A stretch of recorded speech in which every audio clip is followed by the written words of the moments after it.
Halo semuanya, selamat datang kembali di video analisa technical market futures dari Abandana. Yang pertama, seperti biasa kita akan bahas mengenai ada market Dow Jones, lalu ada Nasdaq, lalu ada oil, dan ada indeks dolar itu sendiri. Seperti biasa, jika teman-teman suka dengan videonya, teman-teman jangan lupa like dulu videonya, subscribe bagi yang belum subscribe, hidupkan lonceng, dan di-share ke teman-temannya lain yang sekiranya memerlukan analisa pada market futures pada minggu ini, khususnya di Nasdaq, oil, dan juga di Dow Jones. Jadi mengingat pada video minggu lalu itu tidak sempat saya bikin ya, saya mohon maaf dulu.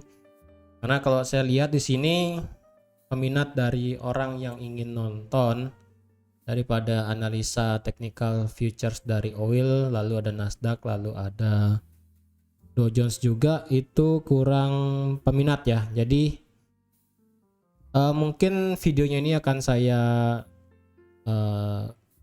nanti akan diganti video yang baru ya, mungkin mengenai market forex aja mungkin ya, nanti ke depannya nggak ada market ini, karena kalau saya lihat animo dari teman-teman yang nonton video ini pun bisa saya bilang sedikit ya dibandingkan dengan yang lain. Jadi mungkin teman-teman kurang berminat untuk yang ingin trading di oil, Nasdaq, dan juga di Dow Jones ya. Tapi nggak apa-apa, sementara saya buatkan dulu bagi yang, karena saya masih ingat ada beberapa orang yang masih suka bertanya bagaimana analisa Nasdaq dan juga oil. Jadi kemarin seperti yang sudah saya katakan juga teman-teman, ini analisa untuk di 2 minggu lalu ya ternyata ya. Jadi di sini ada double top ya kan, double top, kemudian dia ngebreak, kemudian dia turun lagi. Dan ketika dia turun, dia nggak kena area support kita di harga 73 ya. Dan ketika dia sudah ngebreak 73, ternyata harga itu, nah di sini ya dia ngebreak dan sekarang sudah running. Ini kita harus menunggu selama 2 minggu ternyata untuk bisa ambil posisi sell. Dan sekarang sudah running. Dan kalau dilihat area-area kita saat ini ya, ini akan saya ulang deh analisanya, kayaknya terlalu ribet kayaknya. Sepertinya ini terlalu ribet ya. Kayaknya lebih prefer saya analisakan ulang aja deh untuk oil ya. Ini kok kelihatannya gimana gitu ya. Ya, saya di sini analisakan ulang untuk oil ya. Untuk bagian atasnya di sini saya rasa masih bisa dipakai ya. Karena di sini kita ada resisten ya. Resisten di sini akan saya geser ya. Nggak di sana lagi tapi di sini. Walaupun range-nya masih sama ya. Walaupun range-nya masih sama, tapi untuk resisten sekarang di sini ya.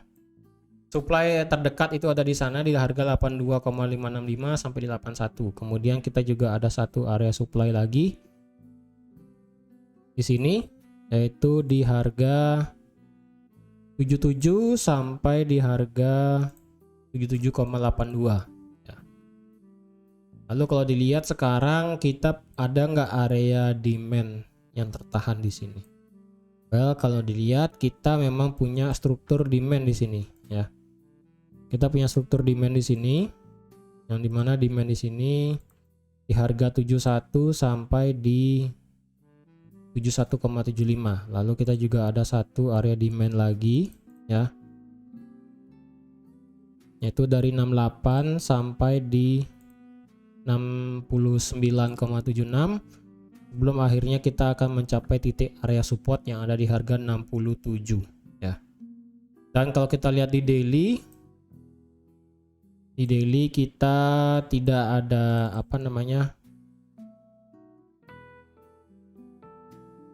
di daily kita tidak ada area support demand sebenarnya di sini. Kalau dilihat di H4 pun kita di sini areanya yang cukup lebar ya. Di sini sebenarnya area yang cukup lebar di sini ya. Dan kalau kita lihat di time frame H1, ini kita harus bawa mundur dulu ya.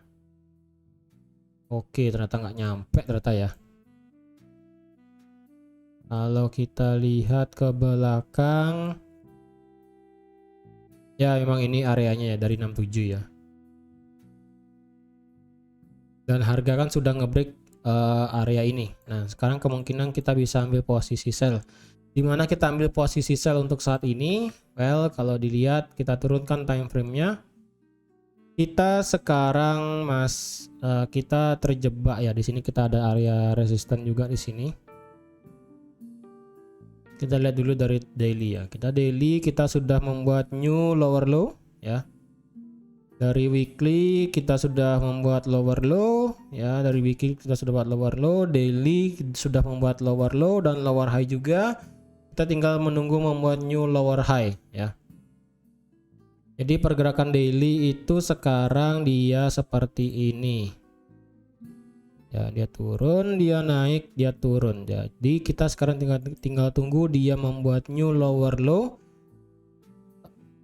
Higher low ya.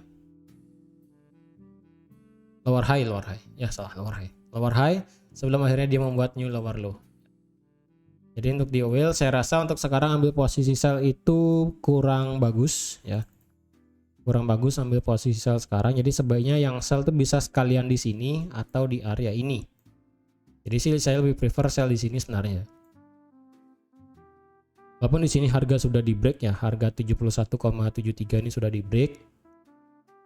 Dan harga 69 ini belum disampai oleh market, belum disentuh oleh market. Saya rasa untuk di oil, sekalipun nanti dia bisa naik, mungkin dia akan tertahan juga di area resisten lagi satu yang ada di sini. Di harga berapa ini? 75 ya, 75,32. Jadi kemungkinan jika teman-teman ambil posisi sell itu bisa menunggu di area ini untuk turun atau bisa menunggu di area ini untuk turun. Nah, seperti itu. Karena harga sekarang sudah ngebreak ini tapi malah tidak langsung menyentuh turun. Kemungkinan kita masih punya ruang untuk ambil posisi sell lebih lanjut di bawah ya. Jadi biarkan harga ini running dulu naik sedikit untuk koreksi sebelum akhirnya kita bisa open posisi sell dari sini, atau dari sini ya. Dari harga 77 atau dari harga 75. Oke, jadi itu untuk oil. Sekarang kan pindah ke Dow Jones ya. Jadi untuk di Dow Jones sendiri kita untuk di Dow Jones sendiri seperti yang sudah saya katakan ya. Seperti yang sudah saya katakan dari 2 minggu yang lalu kayaknya ya.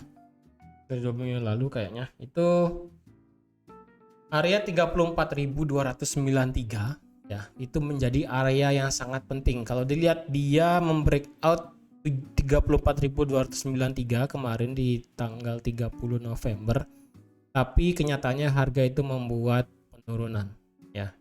Ternyata itu adalah false breakout. Ternyata harga itu malah turun ya kan. Walaupun di sini kita masih punya satu gap kecil di sini. Ya, di harga berapa ini kalau dilihat ya. Kalau dilihat di sini masih ada gap kecil banget sih gapnya sebenarnya di harga 34.680 ya. Kita masih punya gap kecil di sini yang belum ketutup sebenarnya, dan gap di sini juga sudah ditutup oleh market, dan kita juga punya gap di bawah di sini ya di harga 33.100 sampai di 32.748, dan kita juga punya gap di sini dan di sini. Kita di bawah ini masih punya PR ya. Masih punya PR untuk gap di bawah. Jadi untuk di Dow Jones bagaimana, apakah kita sudah menandakan dia itu bullish? Well, kalau secara time frame weekly ya, secara time frame weekly dia akan membuat seperti ini ya. Nah, secara time frame weekly dia seperti sudah membreak high sebelumnya ya. Tapi kalau dilihat di sini dia seperti QM kayaknya, kayak Quasimodo kayak sepertinya ya. Yang mana dia membuat dia ngebreak, kemudian dia di break lagi bawahnya, dia ngebreak lagi sekali. Ya, kayaknya ini kayak QM ya untuk di Nasdaq, untuk di Dow Jones ya, maaf bukan Nasdaq, untuk di Dow Jones. Dan kalau saya rasa pribadi mungkin lebih baik kita menunggu data inflasi dan data dari The Fed ya, yang akan keluar besok untuk inflasinya dan di hari Kamis pagi untuk The Fed. Jadi di sini saya belum bisa katakan dia mulai bergerak bullish lagi ya. Saya belum bisa katakan 100% walaupun secara teori 34.293 ini sudah di break oleh market ya. Lower high di sini sudah pernah di break oleh market. Ya, di break yang kemarin di tanggal 28 mingguan yang di tanggal 28 November itu. Tapi secara data kita perlu data daripada inflasi dan data dari The Fed. Jika data inflasinya bagus dan The Fed menunjukkan adanya potensial untuk bersifat dovish, maka pergerakan dari Dow Jones bisa seperti ini. Ya, bisa seperti itu. Tetapi jika inflasinya bagus dan The Fed tetap bersifat hawkish, maka kemungkinan Dow Jones akan bergerak seperti ini. Jika inflasinya jelek, dalam artian itu data yang keluarkan untuk inflasi tahunan kan sekarang diperkirakan 7,3, turun dari yang 7,7. Jika hasil inflasinya jelek, yaitu yang keluar misalnya 7,7 juga atau enggak 7,6 atau enggak 7,8, bahkan paling parahnya. Ini bisa membuat Dow Jones membuat penurunan, apalagi untuk The Fed yang bersifat hawkish. Ketika data inflasi jelek dan The Fed hawkish, maka Dow Jones bisa bergerak seperti ini. Nah, jadi di atas ini ketika data inflasi bagus dan The Fed itu dovish, yang di tengah itu ketika data inflasi bagus dan The Fed tetap hawkish, dan yang di bawah ini ketika data inflasi jelek dan The Fed itu hawkish ya.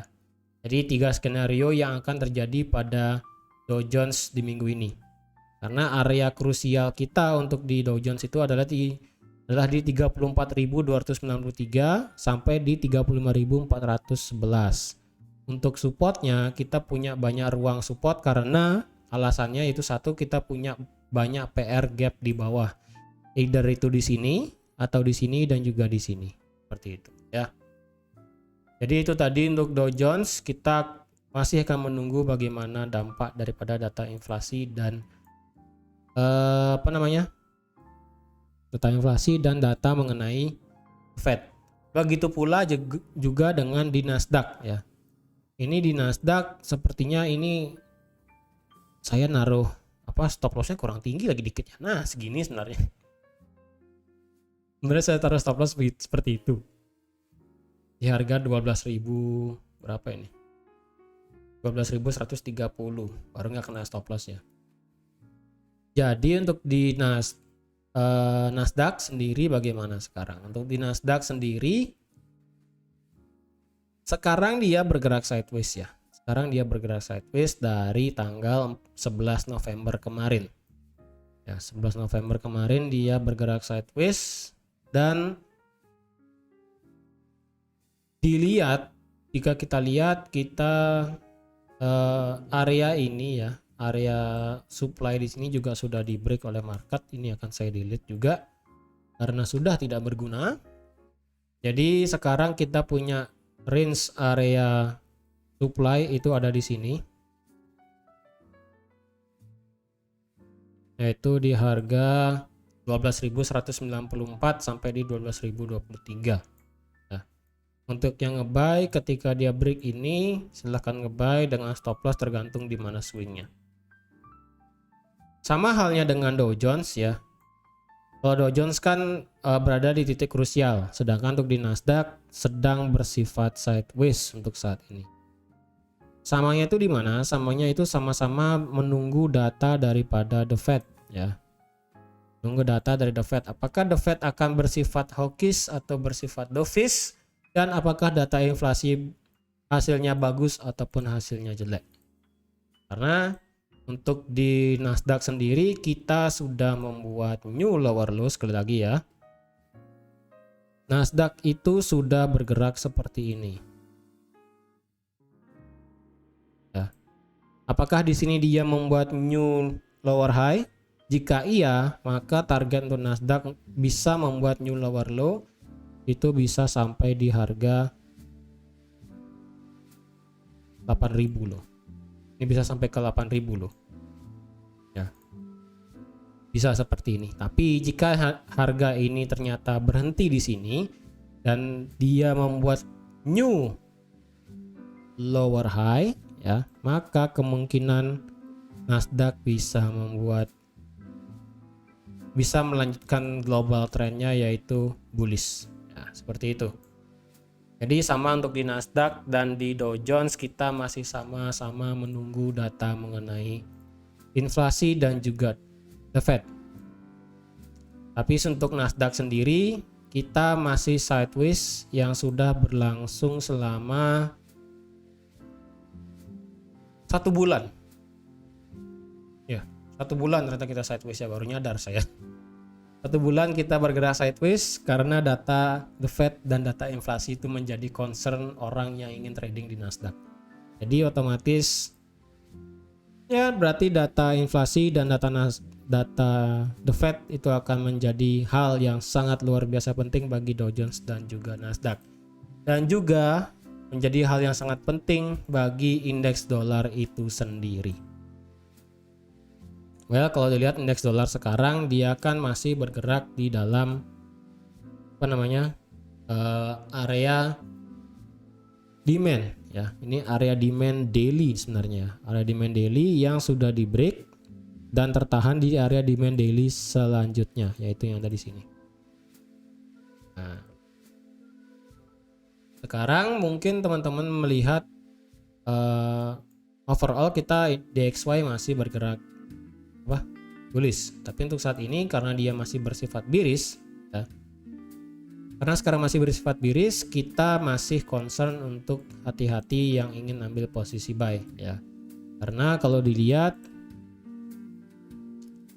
kalau kita tarik trend line di sini tidak ada trend line. Kalau kita tarik trend line lagi dari sini ke sini ya, saya rasa bisa ya seperti ini. Nah, seperti ini ya. Jadi di sini kita punya falling channel daripada DXY ya. Kita punya tren turun daripada indeks dolar. Jadi otomatis untuk indeks dolar sendiri memang kemarin sempat kena daripada demand yang ada di sini. Dan kalau kita lihat demand selanjutnya untuk di indeks dolar itu di mana?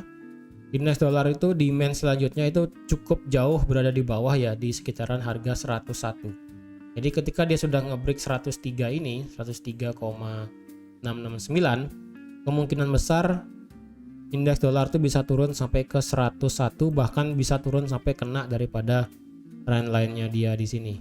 Nah, jika trend line ini kena, maka bisa dipastikan maksudnya jika trend line ini kena dan dia nge-break trend line, maka kalau saya bilang sih secara teknikal itu kita sudah bergerak bearish ya. Jadi dari yang sebelumnya kita melihat overall ini indeks dolar masih bergerak naik, ketika dia nge-break trend line ya, nge-break demand, nge-break trend line seperti ini, maka kemungkinan harga daripada indeks dolar itu akan bergerak bearish. Dan ketika indeks dolar itu bergerak bearish, semua major pair termasuk gold itu akan bergerak bullish seperti itu ya. Tapi karena indeks dolar masih tertahan di area demand di harga 103, dan walaupun sekarang ada ada falling channel di sini, kemungkinan pergerakan daripada indeks dolar itu tidak akan terlalu besar sampai akhirnya nanti besok data daripada inflasi itu keluar dan juga data mengenai The Fed itu keluar. Jika sekali lagi ya, jika The Fed itu masih bersifat hawkish dalam menaikkan suku bunganya dan juga belum akan menentukan kepastian berapa jumlah tetap suku bunga daripada The Fed, maka kemungkinan DXY akan bergerak naik. Naiknya pun mungkin dengan tertahan di area 109 sampai di 110. Seperti itu. Tapi jika The Fed bersifat dovish, maka tren daripada DXY ataupun indeks dolar itu akan berubah dari yang sebelumnya bullish akan berubah menjadi bearish. Karena untuk di minggu ini pergerakan indeks dolar 100% ya, market akan bergerak sesuai daripada data ekonomi dan juga mengenai The Fed ya. Walaupun di sini harga sekarang bergerak memang secara normal ya, harga bergerak naik turun sekarang normal, tapi nanti besok malam dan juga di hari Kamis dini hari pergerakannya akan sangat luar biasa. Jadi hati-hati yang trading pada minggu ini, seperti yang sudah saya sampaikan juga di analisa fundamental. Hati-hati trading di minggu ini karena berita USD saat ini sangat luar biasa. Sudah ada data mengenai inflasi, dilanjutkan dengan data mengenai The Fed. Jadi dua berita tersebut sangat luar biasa dampaknya terhadap market. Jadi hati-hati ya. Dan untuk indeks dolar sendiri, jika inflasinya masih hot, masih bagus, data yang keluar di atas 7,7, maka indeks dolar otomatis akan terbang. Jika inflasinya sudah menurun di bawah 7,5, maka dolar akan turun. Apalagi ditambah dovish The Fed, maka otomatis fix 100%. Teknikal mendukung bearish dan fundamental mendukung bearish, maka sudah dipastikan 100% indeks dolar akan bergerak bearish ke depannya. Jadi seperti itu ya. Jadi sekian aja untuk analisa market futures pada minggu ini. Terima kasih sudah menonton video ini sampai habis. Terima kasih juga sudah like, share, dan subscribe seperti biasa. Dan sampai jumpa di analisa market futures minggu depan. Bye-bye.